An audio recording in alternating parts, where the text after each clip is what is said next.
Hello students, so today we are going to start our next lesson, that is ray optics and optical instruments. So students, we will discuss first a refraction of light. The first topic is refraction of light.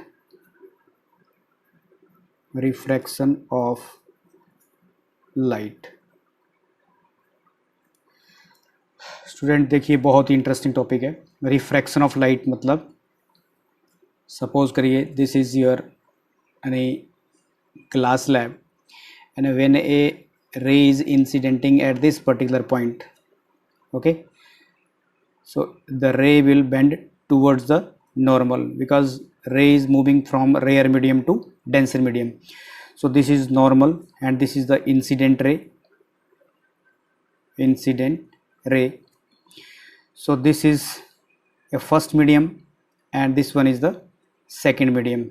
Okay, this is first medium, this is second medium. Suppose this is air and this is glass. This is glass slab.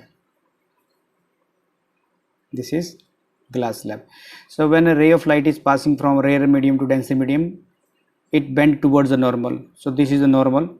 So because the speed of light will decrease here, so it will reflect towards this normal. I have drawn a normal at this particular point because light is refracting at this point only. मैं यहाँ भी normal draw कर सकता हूँ यहाँ भी, लेकिन इस रे में यही नॉर्मल ड्रॉ करना पड़ेगा क्योंकि लाइट जो है वो यहीं से रिफ्रैक्ट हो रही है. तो इसका मतलब ये नॉर्मल के साथ जो रिफ्रैक्टेड रे ने जो एंगल बनाया, this is known as angle of refraction. Angle of refraction. So this angle R is angle of refraction. Angle of refraction. Okay, and angle I is angle of incidence. Angle of incidence. So student, this is angle of incidence and this is angle of refraction. So it means what is refraction? So refraction is it is the phenomena of bending of light. It is the phenomena of bending of light. Bending of light from its straight path. From its straight path means कि light straight path से जा रही है ऐसे करके. इस light को ऐसे जाना था लेकिन ये इस तरफ बेंड होगी, तो इसलिए लिखा हमने कि it is the phenomena of bending of light from its straight path. ठीक है, then when it passes from one medium to another. और कैसे जा रही है? ओब्लिक्यूली. तो ये शब्द आप लिख सकते हैं यहाँ पे OBLIQUELY, ओब्लिक्यूली. ठीक है, तो जब ये जैसे लाइट को ऐसे, जैसे सपोज करो कि लाइट को मैं नॉर्मली ड्रॉ कर रहा हूँ, यहाँ से रे को नॉर्मल पास कर रहा हूँ यहाँ पे, तो लाइट कहीं नहीं जाएगी, जैसे आई वैसे ही वापस चली जाएगी. ठीक है, तो यहाँ इसका मतलब हुआ कि इंसिडेंस एंगल जो है वो ज़ीरो है, रिफ्रैक्टेड एंगल भी आपका ज़ीरो होगा. ठीक है, क्योंकि यहाँ पे जो नॉर्मल पड़ेगा वो यही नॉर्मल पड़ेगा जहाँ पे इंसिडेंस रे है, रिफ्रैक्टेड रे भी वहीं जा रही है, नॉर्मल भी वहीं पड़ रहा है, इसलिए एंगल आई भी ज़ीरो होगा, एंगल आर भी ज़ीरो होगा. इसलिए मैंने यहाँ पे ओब्लिक्यूली लिखा. ओब्लिक्यूली का मतलब हुआ कि जब लाइट किसी एंगल से पास करेगी अदर देन 90 डिग्री, तो वो बेंड टूवर्ड्स और अवे फ्रॉम द नॉर्मल जाएगी. It depends upon the medium कि हमने कौन सा मीडियम लिया हुआ. आप देखिए laws of refraction of light.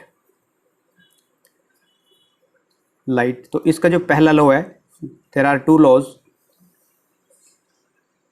First law and second law. ठीक है, सेकंड लॉ. तो पहला लॉ क्या बोलता है?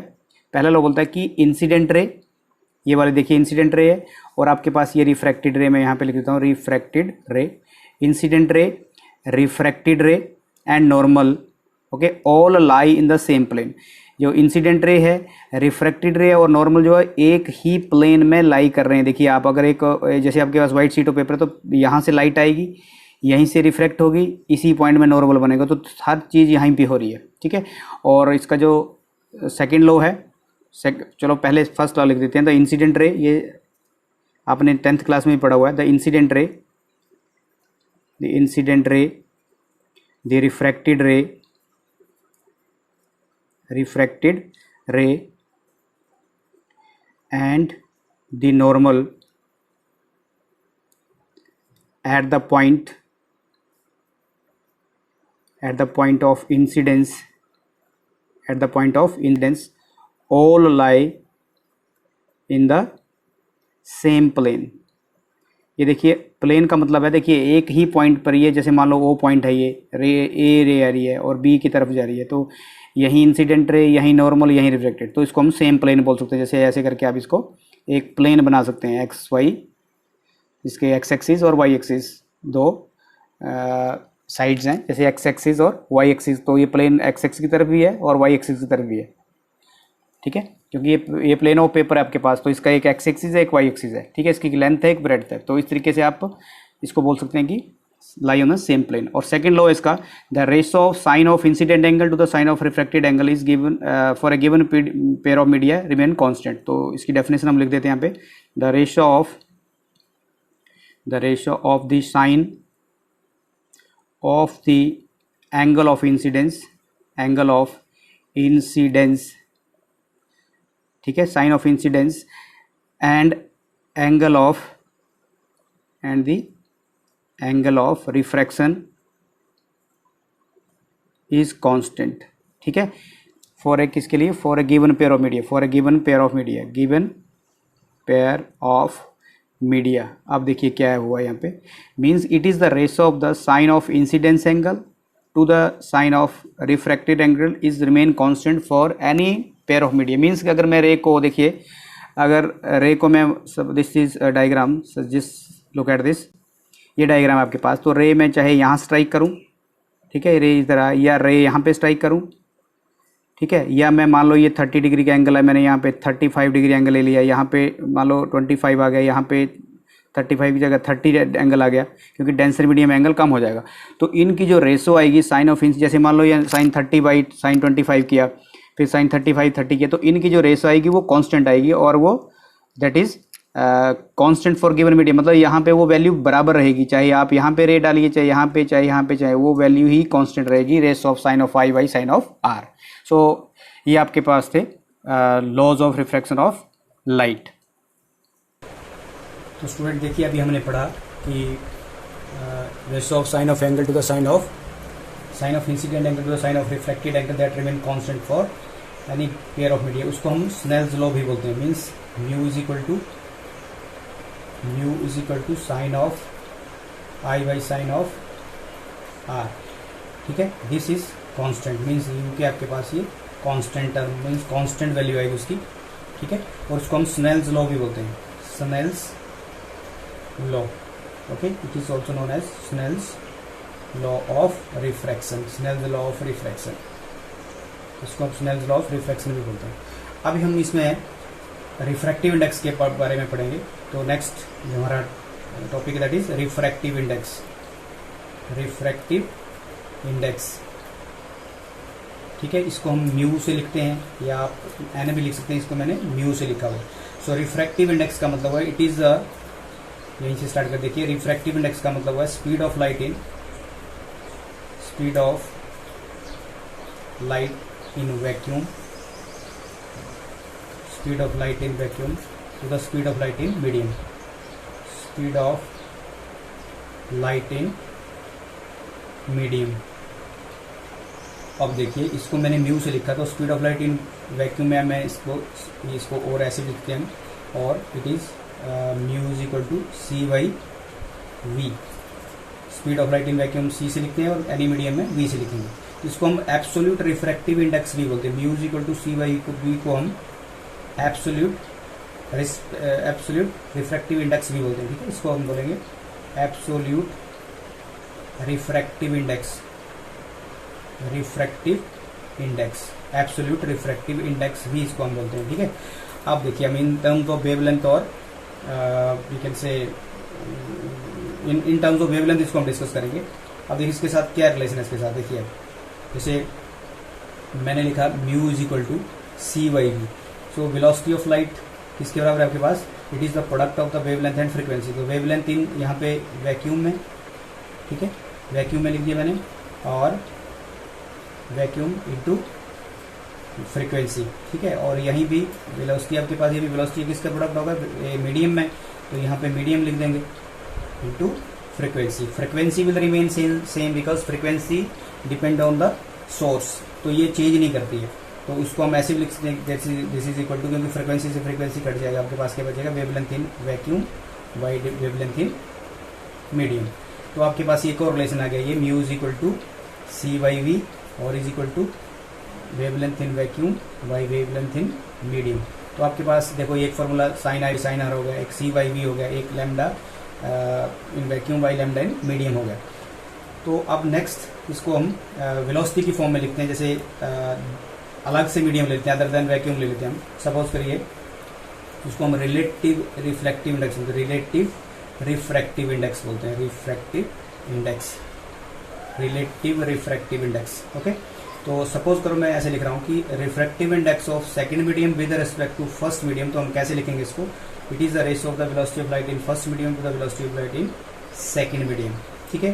तो हम इसको ऐसे आपको जब इसको रीड करना है तो ऐसे velocity of light in one medium to the velocity light in second medium, क्या बोलेंगे, refractive index of second with respect to first. या इसको हम ऐसे भी लिख सकते हैं, ये देखिए आप, इसको μ2 बाई μ1 भी लिख सकते हैं, refractive index of second medium by refractive index of first medium. जब अब आपने नोट करना है, जब आप μ2 लिखेंगे तो आप वेलोसिटी ऑफ v1 लिखेंगे, जब μ1 लिखेंगे रिफ्रैक्टिव इंडेक्स तो वेलोसिटी ऑफ v2 लिखेंगे। इसका मतलब हमारे पास कितने सारे फॉर्मूले हो गए। एक और इसको मैं आगे भी लिख सकता हूँ, देखिए ये आपके पास refractive index of first medium with respect to second medium, तो आप क्या लिखेंगे, with respect to second medium बोला मैंने, तो क्या लिखेंगे आप, देखिए μ1 बाई μ2 लिखेंगे, और तो वेलोसिटी क्या जाएगी, v2 बाई v1 आ जाएगी, ठीक है।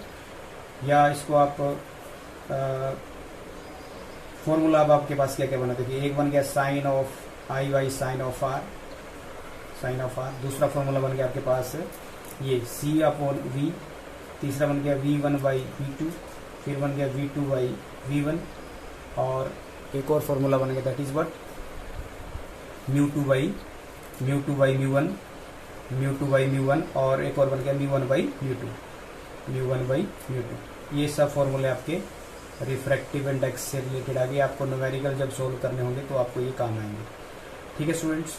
अब नेक्स्ट जो बहुत ही मेन बात है that is factor on which the refractive index depends. तो कौन कौन से फैक्टर हैं, factors on which the refractive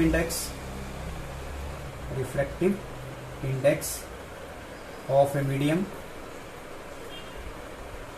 depends. बहुत ही इंपॉर्टेंट पॉइंट आप इसको नोट करना कि कौन कौन से ऐसे फैक्टर हैं जिसके ऊपर रिफ्रैक्टिव इंडेक्स डिपेंड करता है। तो अभी हमने सब फाइंड आउट कर लेंगे। तो हम पहले लिखेंगे nature of the medium, nature of the medium, nature of the medium, nature of the medium. और दूसरा है वेवलेंथ ऑफ द लाइट, क्योंकि हमने वेवलेंथ का भी फाइंड आउट किया। तो wavelength of the light, wavelength of the light. तीसरा वाला देख लीजिए आप, टेम्परेचर के ऊपर डिपेंड करेगा, क्योंकि ज़्यादा टेम्परेचर होगा तो रिफ्रैक्टिव इंडेक्स उसका कम हो जाएगा, डेंसिटी कम हो जाएगी। तो ये सारे फैक्टर हैं। चौथा है nature of the surrounding medium, nature of the surrounding medium, surrounding medium. तो ये आपको 4 के 4 पॉइंट याद रखने हैं कि नेचर ऑफ द मीडियम के ऊपर डिपेंड करेगा, वेवलेंथ ऑफ द लाइट के ऊपर डिपेंड करेगा, टेम्परेचर के ऊपर डिपेंड करेगा, nature of the surrounding medium के ऊपर। तो ये बातें आपको सारी की सारी याद रखनी है। अब देखिए इसको हम थोड़ा सा कॉज ऑफ रिफ्रैक्शन डिस्कस करते हैं कि what is the reason of cause of refraction. तो हमारा पॉइंट है, नेक्स्ट पॉइंट है हमारा कॉज ऑफ रिफ्रैक्शन। क्या कारण है कि रिफ्रैक्शन होती है, कॉज ऑफ रिफ्रैक्शन। अब देखिए आप, cause of refraction of light, light की रिफ्रैक्शन किस वजह से होगी। तो स्टूडेंट देखिए आप, जब लाइट किसी एक मीडियम से दूसरी मीडियम, जैसे आपको ये एग्जांपल हमने लिए थे, जब लाइट एक मीडियम से दूसरी मीडियम में पास करती है तो होगा क्या, उसकी जो लाइट की जो स्पीड है वो कम हो जाएगी, इसलिए वो टुवर्ड्स द नॉर्मल मूव कर जाएगी। जैसे यहाँ पे रिफ्रैक्शन हो गया इसका, तो यहाँ से इंसिडेंट जो है इसको ऐसे जाना था लेकिन इस तरफ को रिफ्लेक्ट हो गया। तो इसलिए लिखेंगे हम कि light travels with different speed in different medium, क्योंकि यहाँ पे स्पीड ज़्यादा होगी, यहाँ पे स्पीड कम है। क्योंकि आप देखिए हवा में स्पीड ऑफ लाइट ज़्यादा होगी, और किसी जैसे ग्लास ले लो, ये ग्लास लिया मैंने, या वाटर टैंक ले लिया, तो उसमें स्पीड कम हो जाएगी, क्योंकि वहाँ पे डेंसिटी ज़्यादा है। डेंसिटी ज़्यादा होने की वजह से आप ऐसे देख लो जैसे आप कहीं भीड़ में जाते हैं तो वहाँ पे आप ज़्यादा दौड़ नहीं सकते, अगर आप खुले में हैं तो आप वहाँ पे आराम से दौड़ सकते हैं। एक और एग्जांपल देखिए, आपको बोला कि आपको 1 मिनट में एक कमरे में दौड़ना है, तो आप 1 मिनट में मान लो आपने 10 चक्कर लगा लिए, ठीक है, 10 राउंड लगा लिए, लेकिन वहाँ पे पानी भर दिया, तो वहाँ पे 1-2 फीट का पानी भर दिया, तो आपको बोला कि अब चलिए आप, तो आप वहाँ पे नहीं चल सकते क्योंकि पानी आपको रेजिस्ट करेगा, चलने से लिए रोकेगा, इसलिए जो उसकी स्पीड है वो चेंज हो जाएगी एक मीडियम से दूसरे मीडियम में जाने के लिए, ठीक है। तो इसलिए हम इसको डिस्कस करें तो देखो, जैसे मान लो मैं ये लिखता हूँ कि रिफ्रैक्टिव इंडेक्स और second medium with respect to first बोला मैंने, तो मान लो ये फर्स्ट मीडियम है, दिस इज सेकंड मीडियम, ठीक है। ये ग्लास ले लिया मैंने, ग्लास स्लैब ले लो, ये ग्लास स्लैब है, तो it is by using Snell's law it is the ratio of the sine of incident angle to the ratio of sine of refracted angle, that is equal to also speed of light in one medium to the speed of light in second medium. ये इसलिए लिखा क्योंकि यहाँ पे μ2 by μ1 आएगा, तो उसके हमने अपोजिट लिखनी है, वेलोसिटी v1 लिखना है और वहाँ पे v2 लिखना है, ठीक है। अगर हम इसका केस डिस्कस करें, देखिए इसको कैसे डिस्कस करते हैं। केस फर्स्ट, सपोज करो कि अगर जो पहले में वेलोसिटी, अगर क्या यहाँ पे देखिए आप, इसमें तो एयर है, तो एयर में तो स्पीड ज्यादा होगी, तो v1 is greater then v2। इसका मतलब जो रिफ्रैक्टिव इंडेक्स आएगा आपके पास, जो रिफ्रैक्टिव इंडेक्स आएगा, जैसे मान लो ये आपने μ21 लिखा, this is also greater then 1। अगर वेलोसिटी फर्स्ट में मीडियम में ज्यादा है, सेकंड में कम है, तो रिफ्रैक्टिव इंडेक्स भी ज्यादा होगा। इसका मतलब क्या हुआ, and sine of incident angle is also greater than sine of refracted angle, क्योंकि इंसिडेंट एंगल यहाँ पे 30 होता है, यहाँ पे 25 होगा, मतलब उससे कम आएगा रिफ्रैक्टिव इंडेक्स। जो डेंसिटी मीडियम है उसमें जो रिफ्रैक्टेड एंगल है दैट विल बी लेस, ठीक है। इसलिए जो लाइट है that will bend towards the normal, इसलिए लिखते हैं हम hence the light bend towards the normal, bend towards the normal, light bend towards the normal, ठीक है। और अगर ये मान लो दूसरा केस ले लेते हैं, सपोज करो कि मैं सेकंड केस लेता हूँ, सपोज करो this is the second case की सेकंड केस में लिखता हूँ कि मैं refractive index of first medium with respect to second ले लेता हूँ, तो फॉर्मूला आपका वही रहेगा, it is the ratio of the sine of incident angle to the sine of refracted angle. इसमें क्या होगा कि जो आपके पास रिफ्रैक्टिव इंडेक्स है वो कम हो जाएगा 1 से, क्यों, क्योंकि आपके पास जो ऐसा कब होगा जब अगर आपके पास velocity v1 is less than v2, मतलब आपने फर्स्ट मीडियम में वेलोसिटी कम है, वहाँ पे हमने डेंसर मीडियम ले लिया, अब हमने मीडियम को चेंज कर दिया, ठीक है। मीडियम सपोज करो आपके पास अब जो है ये आपके पास ग्लास है, और ग्लास से यहाँ से हम किसी दूसरे मीडियम में लेस डेंसर मीडियम में लाइट को पास करेंगे, तो उस टाइम क्या होगा, ये फॉर्मूला आएगा कि refractive index of second medium with respect to first is less than 1, क्यों, क्योंकि velocity of light in first medium is less than the velocity of light in second medium. इसका मतलब क्या हुआ, जो आपके पास साइन ऑफ इंसिडेंट एंगल होगा that will be less than sine of R, means आपने इसको बिल्कुल रिवर्स करना है यहाँ पे। इसका मतलब क्या हुआ, इसका मतलब क्या होगा कि angle I is less than R, angle I is less than R, इसलिए light will bend away from the normal, ठीक है। इसलिए लाइट जो है तो हम ऐसे लिखते हैं कि hence a ray of light, hence a ray of light bends away from the normal से वो थोड़ा दूर चली जाएगी, ठीक है। अब इसका सिग्निफिकेंस देखें हम कि what is the physical significance. इसका फिजिकल सिग्निफिकेंस क्या होगा, physical significance of refractive index, ठीक है। इसका फिजिकल सिग्निफिकेंस क्या है, देखिए सबसे ये पॉइंट भी बहुत इंपॉर्टेंट पॉइंट है, क्योंकि हमें ये बताता है कि जो आपके पास जो वैल्यू होगी रिफ्रैक्टिव इंडेक्स की, जो वैल्यू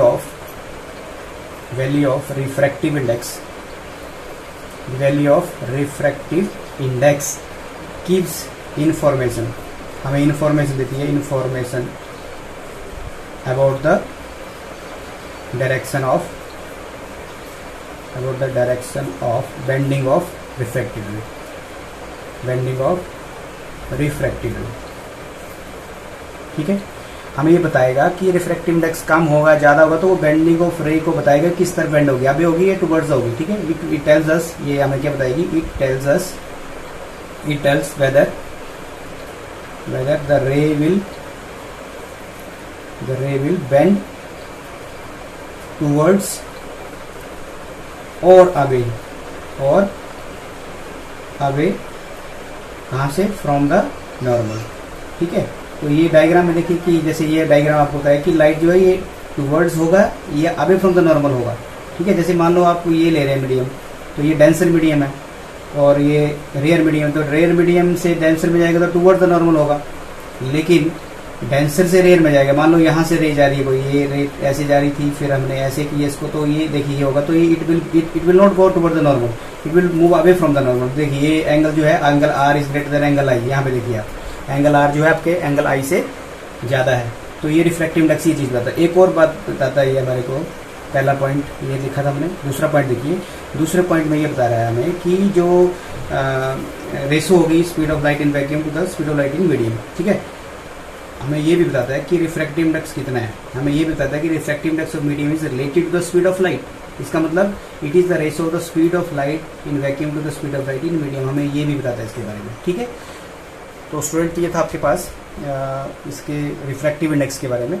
अब हम आगे पढ़ेंगे रिफ्रैक्शन में principal of reversibility of light. तो आगे हम पढ़ेंगे principal of reversibility of light की, देखिए कि मीन्स कि आपस में जो रिफ्रैक्टिव इंडेक्स है वो आपस में कैसे रिलेटेड है। जैसे मान लो मैंने ये डायग्राम बना दी, सपोज करो आपके पास रेयर मीडियम है, रेयर मीडियम फर्स्ट, और दिस इज़ डेंसर मीडियम, इसकी डेंसिटी जो है वो ज़्यादा है फर्स्ट मीडियम से, इसलिए इसको डेंसर मीडियम बोलते हैं। और सपोज़ करो कि रे ऑफ लाइट जो है यहाँ से पास हो रही है, ठीक है, ये ए पॉइंट से पास हो रही है और बी पॉइंट में स्ट्राइक कर रही है, तो यहाँ पे नॉर्मल ड्रॉ करना पड़ेगा। यहाँ से देखिए ये नॉर्मल ड्रॉ हुआ। अब जब ये इस मीडियम में आ रही है तो it will bend towards the normal, ये देखिए इस तरीके से नॉर्मल इस तरीके को बेंड हुई।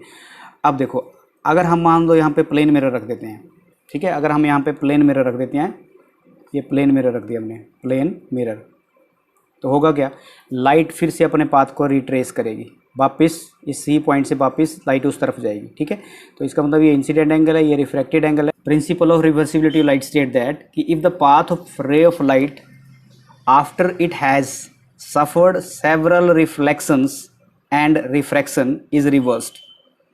ठीक है, क्या बोला कि this principle state that if the final path of the ray of light after it has suffered several reflections, यहाँ से वापिस आई, एंड रिफ्रैक्शन, यहाँ से रिफ्रैक्ट भी हुई और यहीं से अंदर से ही रिफ्लेक्ट हुई, क्योंकि ये सेम मीडियम में आ रही है और सेम मीडियम में जा रही है, फिर उसके बाद दूसरे मीडियम में गई है, राइट।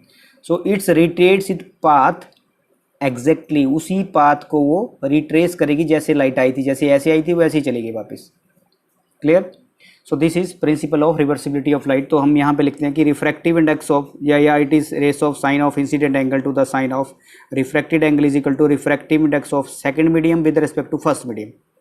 और जब लाइट दूसरे मीडियम से वापस चलेगी तो हम इसको बोलेंगे, क्योंकि यहीं पे क्या देखिए ये साइन आर है, तो यहाँ पे क्या हो जाएगा, it is the race of the sine R by sine of I, क्योंकि ये इंसिडेंट एंगल को हमने यहाँ पे आर लिया है और वहाँ पे आई लिया और रिफ्रैक्टेड एंगल, तो it is refractive index of first medium with respect to second medium.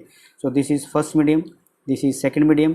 अब इसको मल्टीप्लाई करेंगे sine of I by sine of R, first equation multiply by equation second, sine of R by sine of I, तो आपके पास क्या आ गया, one refractive index of second with respect to first into refractive index of first with respect to second. अब देखिए sine R से sine R cancel, sine I से साइन आई कैंसिल, आपके पास क्या बचा, one. So one is equal to one mu two into two mu one.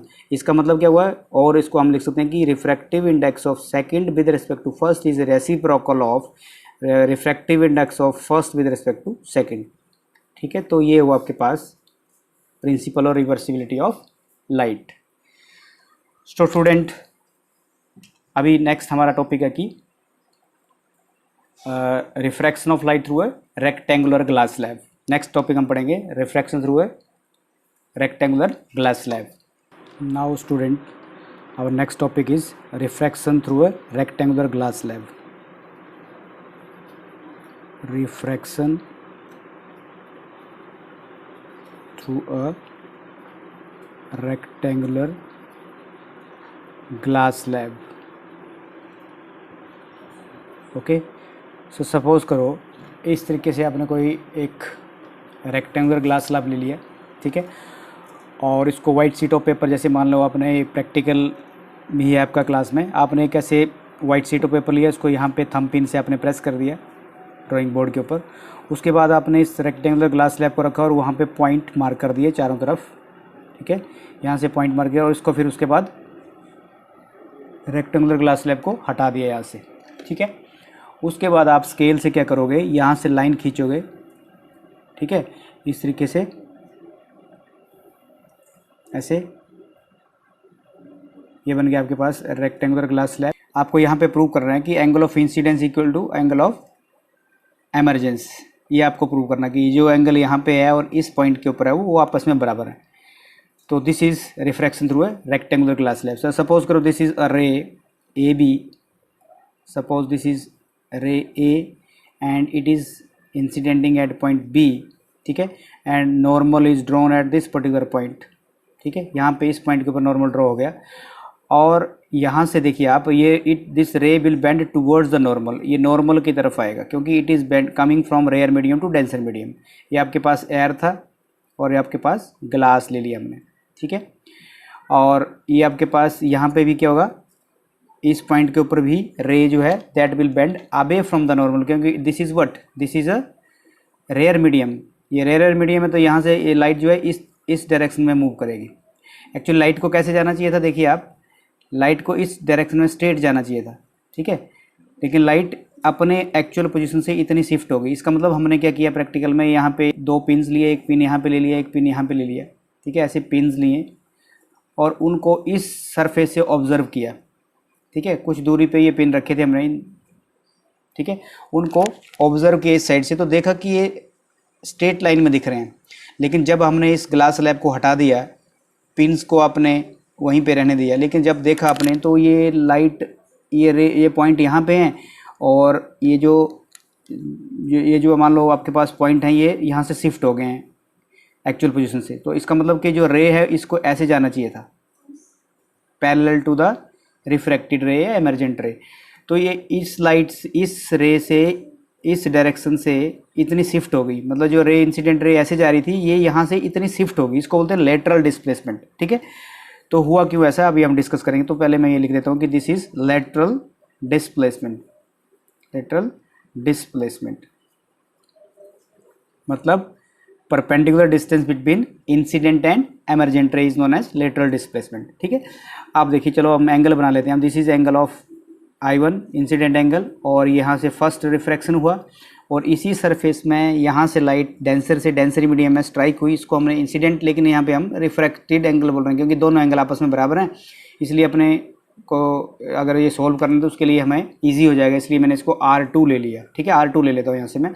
और यहाँ से रिफ्रैक्शन हुआ, ठीक है, यहाँ से भी रिफ्रैक्शन हुआ, तो ये एंगल R2, तो चलिए हम इस एंगल को I2 ले लेते हैं क्योंकि R2 ये सेम हो जाएंगे। ये इंसिडेंट, फर्स्ट इंसिडेंट, फिर यहाँ पे इंसिडेंट हुआ और यहाँ से रिफ्रैक्शन हुआ, फिर यहाँ से रिफ्रैक्शन हुआ, तो ये I1, this is R1, this is I2, this is R2, clear, okay. Now see, इसको मैं P ले लेता हूँ, P Q, और आपके पास R और ये S पॉइंट लेता हूँ रेक्टेंगुलर ग्लास स्लैब का, ठीक है।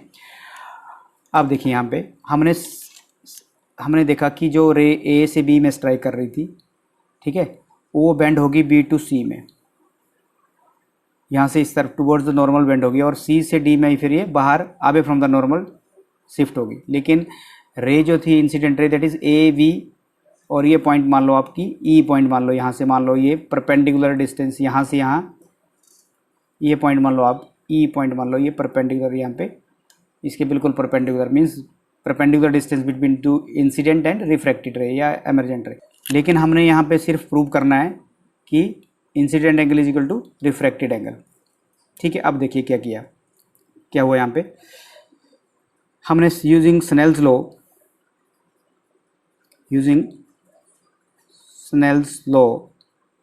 के यूज़ किया हमने। तो स्नेल्स लॉ कौन से सरफेस में, using Snell's law for refraction, using Snell's law for refraction at face, पहले हम PQ पे देखते हैं, एट फेस PQ।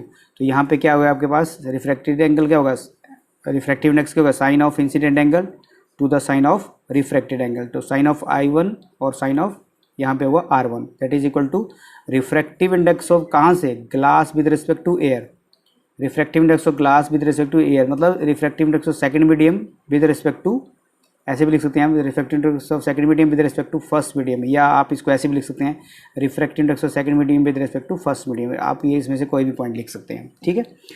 अब रिफ्रैक्शन इस सरफेस के ऊपर करते हैं। For refraction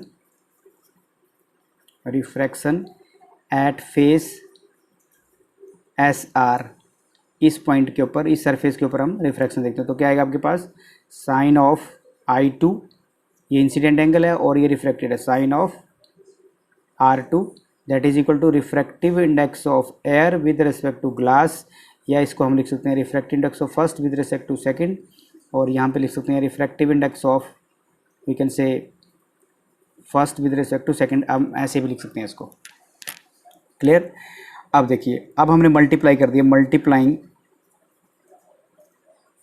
multiplying equation number first by second, या एंड सेकंड ऐसे करके, एंड सेकंड दैट इज क्या मिला हमें, वी गेट साइन ऑफ ये वाला I1 divided by sine of R1 multiply sine of I2 divided by sine of R2।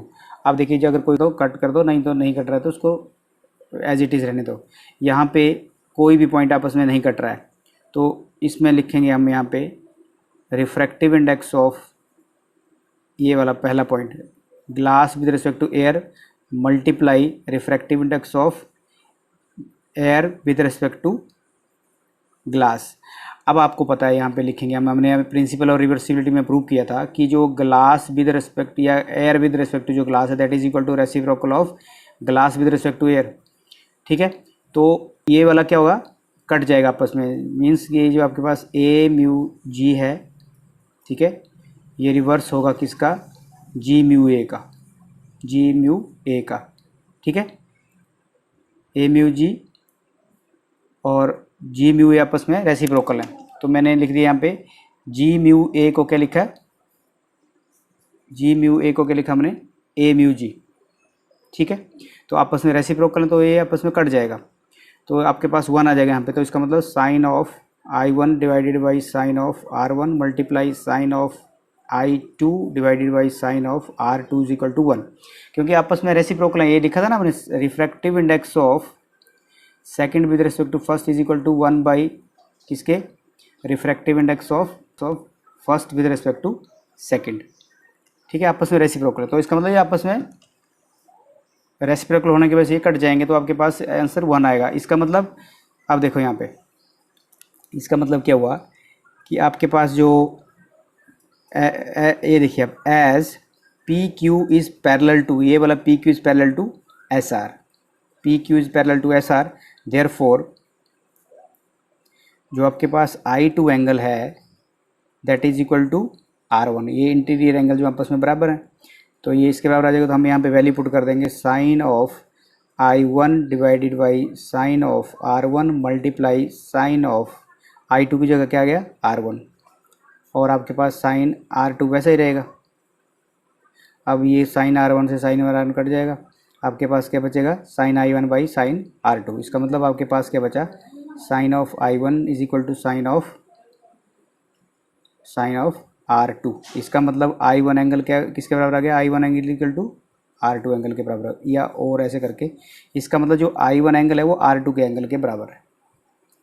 Clear हो गया, ठीक है। इस पॉइंट के ऊपर आपने ध्यान रखना है कि जो आपस में ये रेसिप्रोकल हैं, तो ये आपस में कट जाएगा, तो I1 एंगल इसके बाद, इसलिए तो जो emergent ray CD is parallel to the incident ray AB, यहाँ लिख सकते हैं हम कि जो 10 we can write 10 the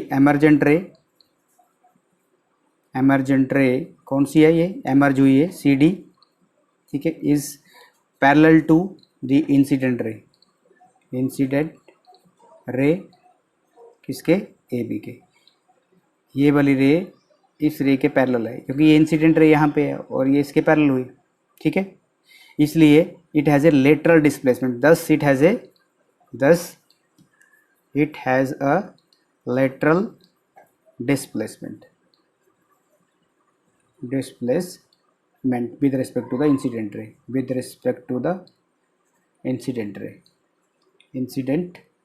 ray, clear.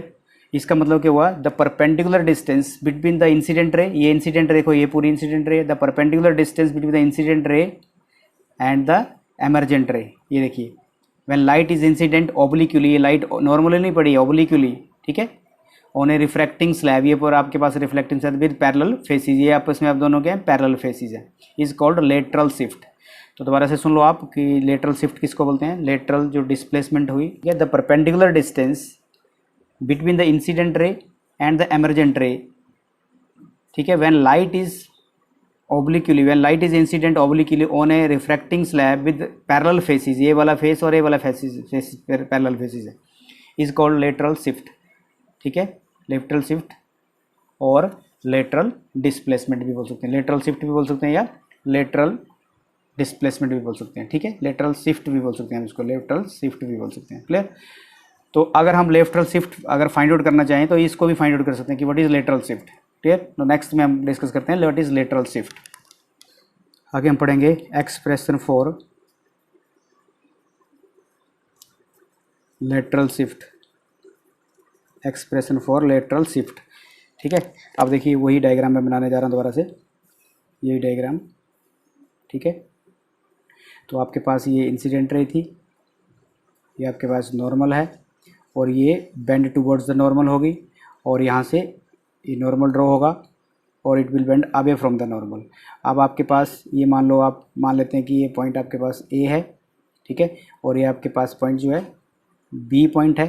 तो angle, this angle is incident angle, this angle is refracted angle, और ये रे को कैसे पास करना था, इस डायरेक्शन में पास करना, पैरेलल टू द एमरजेंट रे, ठीक है। लाइन जो हमने ड्रॉ की lateral displacement that is perpendicular to the incident refracted. तो सपोज करिए ये 90 डिग्री का एंगल यहाँ पे ड्रॉ हुआ और इस पॉइंट को ए बी और सी ले लो, इस पॉइंट को डी ले लो, ठीक है, दिस पॉइंट इज डी, और इसको ई लिया हमने, और सपोज करो कि आपके पास जो पहले लिया था पी क्यू और आर एस, ये ले लो पैरेलल स्लैब, और आपके पास इसकी जो थिकनेस है स्लैब की, ठीक है, मीन्स कितनी थिकनेस है इसकी, सपोज जैसे आपको ये बताया था मैंने कि इसकी थिकनेस कितनी है, ठीक है, कितनी चौड़ाई है, तो ये थिकनेस इसको टी ले लिया मैंने, ठीक है।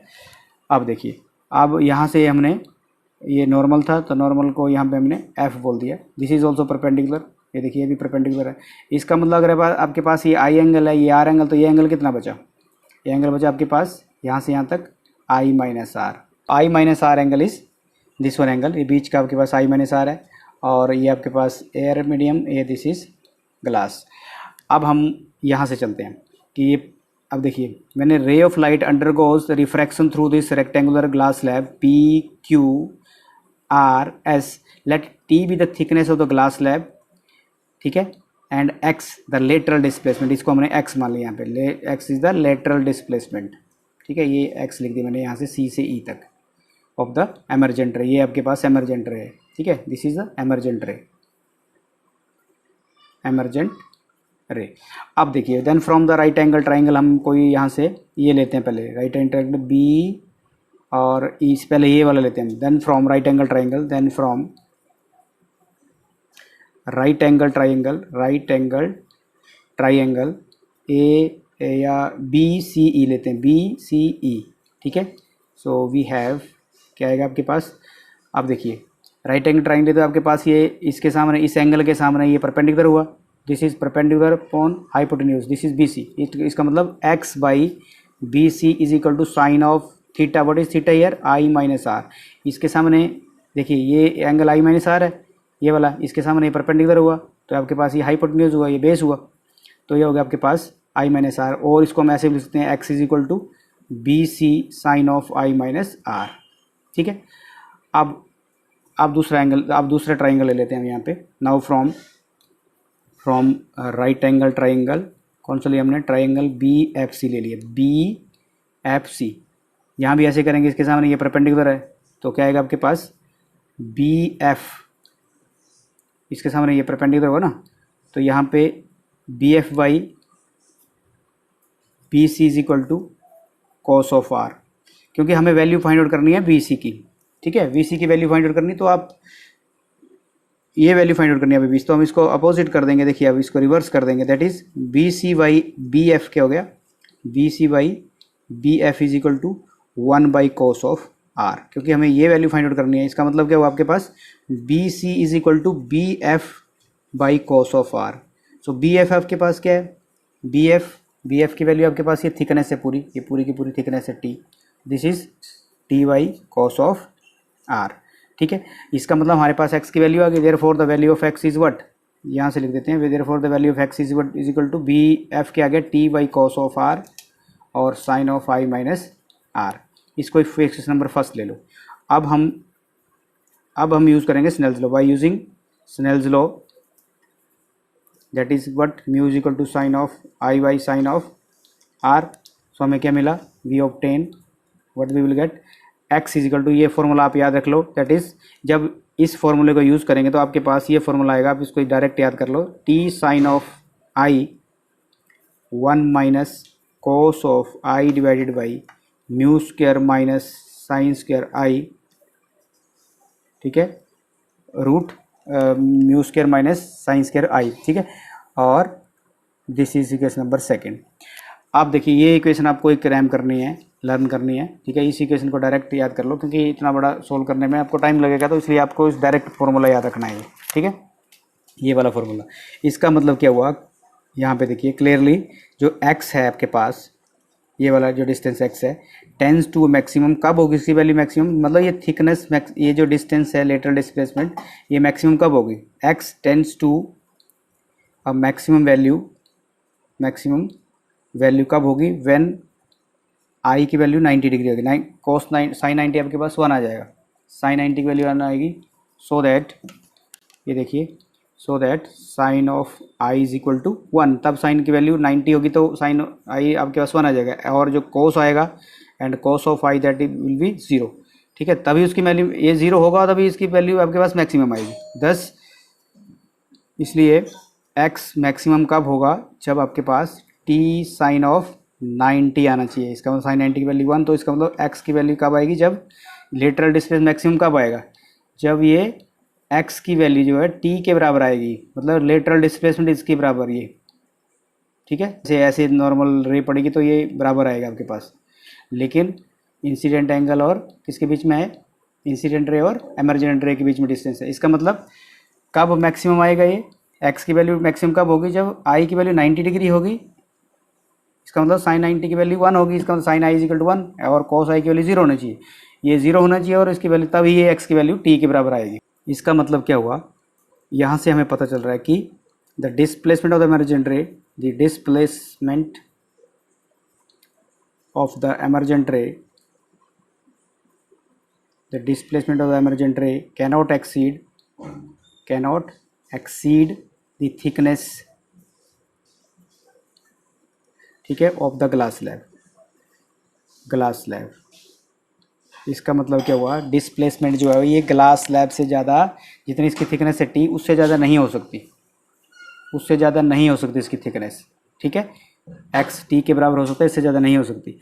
इसका मतलब हमें इस इक्वेशन से क्या मिला, अगर इसको हम थोड़ा सा और समझें तो इसका मतलब क्या हुआ, from equation number 2 we can conclude that lateral displacement produced by glass slab increase by increasing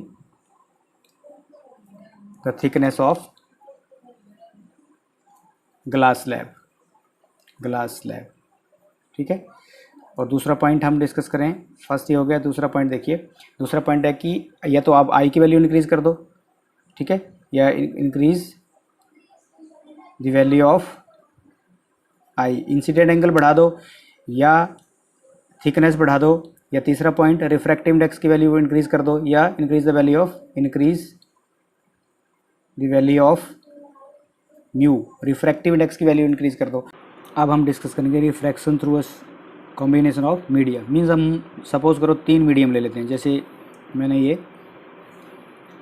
देखिए एक मीडियम हो गया, this is second medium and this is first medium, यहाँ पे एयर मान लो आप, एयर फर्स्ट मीडियम, दूसरा है आपके पास water, this is second medium, और इसको हम ग्लास ले लेते हैं, क्योंकि ग्लास की डेंसिटी एयर से ज़्यादा होती है और वाटर से भी ज़्यादा होती है, तो इसको थर्ड मीडियम। अब देखिए इसका मतलब हमने तीन मीडियम होंगे तो आप रिफ्रैक्टिव इंडेक्स को कैसे रिलेट करोगे? तो देखिए मान लो ये आपके पास रे आ रही है, कोई इंसिडेंट रे हो रही है यहाँ पे सरफेस पे, ठीक है, एयर पे, एयर वाटर इंटरफेस के ऊपर, और ये रे देखिए ए पॉइंट ले लिया मैंने, और यहाँ पे नॉर्मल ड्रॉ करेंगे। अब this ray will bend towards the normal, क्योंकि ये रेयर से डेंसर में जा रही है, तो यहाँ पे इसका रिफ्रैक्शन हो गया R1, इसका इंसिडेंट एंगल हो गया I, क्योंकि फर्स्ट रिफ्रैक्शन होगा। अब फिर से ये डेंसर मीडियम में जा रही है, तो it will bend more towards the normal, ये और बेंड करेगी क्योंकि ये और डेंसर मीडियम है। तो this is R2, this is R2। अब देखिए, अब जब ये एक्चुअल मीडियम में जाएगी तो it will bend away from the normal, it will bend away from the normal, ये नॉर्मल से अवे, क्योंकि ये रेयर मीडियम आ गया, तो आपके पास ये, इसका मतलब ये वाला हमने पीछे प्रूव किया था कि ये वाला एंगल और ये वाला एंगल आपस में बराबर होते हैं। तो इसको R1 ले लिया, इसको R2 ले लिया, और ये वाला एंगल और ये वाला एंगल आपस में बराबर हैं, ये वाला एंगल और ये वाला एंगल आपस में बराबर हैं, तो R2 R2, R1 R1 हो गया यहाँ पे, ठीक है। अब देखिए, अब जब मैं लिखूँगा कि when is means refraction of ray of light from air to water and from water to glass, ठीक है, एंड फाइनली टू एयर, ठीक है, और as all boundaries are parallel to planes, आपस में क्या है, ये इसके प्लेन पैरेलल है इसके प्लेन, इसलिए एमर्जेंट रे जो होगी that will be parallel to incident ray. इसका मतलब क्या हुआ है, अगर ये सारे फेज जो हैं पैरेलल हैं, तो इसका मतलब जो एमर्जेंट रे है that will be parallel to incident ray, emergent ray जो है जो that will be parallel to incident ray, this is incident ray, okay, incident ray. अब देखिए मैं यहाँ से लिख रहा हूँ when ray passing from first medium to second medium, ठीक है, फ्रॉम फर्स्ट टू, ऐसे लिख रहा हूँ मैं, ray going from medium first to second to medium second. तो मैं क्या लिख रहा हूँ, refractive index of second medium with respect to first is equal to sine of, Snell's law हो गया, sine of I by sine of R1 हो गया यहाँ पे, देखो यहाँ से लिखा हमने। और दूसरा लिखेंगे ray going from second to third medium लिख देते हैं यहाँ पे, मीडियम, ठीक है। तो होगा क्या, अब हमने क्या बोला अभी, ray going from second to third medium, इसका मतलब refractive index of third with respect to second क्या आएगा आपके पास, sine of R1 by sine of R2। अब देखो ये वाला मीडियम R2 है और R2 रिफ्रैक्शन हो रहा है यहाँ पे R1 है, तो ये लिख दिया। उसके बाद ray going from third to medium first, तो आपके पास आ जाएगा refractive index of first with respect to third, क्योंकि फर्स्ट में आगे विद रिस्पेक्ट टू थर्ड, तो आपके पास sine I by sine R formula क्या आ गया आपके पास, यहाँ पे रिफ्रैक्शन क्या हुआ, sine of R2 by sine of R1। तो इक्वेशन नंबर आपके पास तीसरी हो गया। अब तीनों को मल्टीप्लाई कर दो, multiplying the above three equations, ठीक है, थ्री इक्वेशंस को मल्टीप्लाई करेंगे तो हमें क्या मिलेगा, इसको मल्टीप्लाई कर दो, 1 μ2 और 2 μ3 और 3 μ1, ठीक है, इसके बराबर आएगा sine of I by sine of R1 multiply sine of R1 multiply sine of R2, फिर देखिए sine of R2 by sine of R1। अब देखिए कोई कटता है तो कट कर दीजिए, फर्स्ट कट गया, ये कट गया, इसके साथ आपके पास सिंपल 1 बचा, ठीक है, इसका मतलब आपके पास सिर्फ 1 बचा। इसका मतलब क्या हुआ कि 1 μ2 2 μ3 3 μ1 इज इक्वल टू 1। इसको आप कैसे लिख सकते हैं, more over you can write, इसको कैसे लिख सकते हैं आप, मान लो आपको ये पूछा कि refractive index of third with respect to second निकालिए, तो आप क्या लिखेंगे, इसको नीचे ले जाएंगे, देखिए आप दोनों को, क्योंकि ये निकालना तो 1 बाई नीचे चला जाएगा वो 3 μ1, और आप इसको आगे कैसे लिख सकते हैं, देखिए refractive index of third with respect to second कैसे लिखेंगे, ये देखिए आप, जो आपके पास refractive index of third with respect to first, इसको हम लिखते हैं refractive index of third first with respect to third को third with respect to first लिख सकते हैं 1 बाई करके, और ये नीचे वैसे रहेगा, ठीक है, क्लियर। और इसको हम अगर हम जैसे हमने ग्लास एयर वाटर लिखा तो इसको इस फॉर्म में लिख सकते हैं, देखिए आप यहाँ लिखा मैंने यहाँ पे सेकंड और थर्ड की बात, थर्ड में क्या आपके पास ग्लास है, तो मैंने यहाँ पे 3 की जगह ग्लास लिख दिया, सेकंड में वाटर तो यहाँ पे वाटर लिख दिया, और यहाँ पे 1 में क्या आपके पास एयर है, और थर्ड में क्या है, थर्ड में आपके पास ग्लास है, और यहाँ पे नीचे देखिए फर्स्ट में एयर है और सेकंड में वाटर है। तो अगर आपसे पूछा जाए कि 3 मीडियम है और glass with respect to water, तो एकदम से ये वाला फॉर्मूला अप्लाई करके आप इसका आंसर फाइंड आउट कर सकते हैं। तो students, this was about refraction through a combination of media. So thank you students, keep watching.